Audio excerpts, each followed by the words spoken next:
सर्वप्रथम वेळात वेळ काढून आपण सर्व इथे आलात त्याबद्दल मी तुमचा अत्यंत अत्यंत आभारी आहे.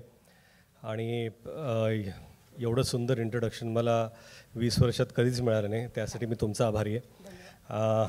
खरं म्हणजे बिग बॉसचा मी प्रचंड मोठा फॅन आहे, ह्या फॉर्मॅटचा, ह्या शोचा. आणि आज ही संधी मला दिल्याबद्दल मी कलर्स टी व्हीचे आभार मानतो.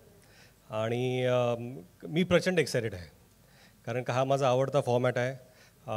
अतिशय एंटरटेनिंग आहे, इमोशनल आहे.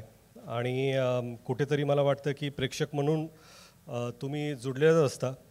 प्रत्येक गोष्टी ज्या ज्या गोष्टी शोमध्ये होतात, पण मला वाटतं की दॅट कनेक्शन जे प्रेक्षकांचं आणि कंटेस्टंटचं असतं, आता होस्ट आणि contestant, it's going to be exciting.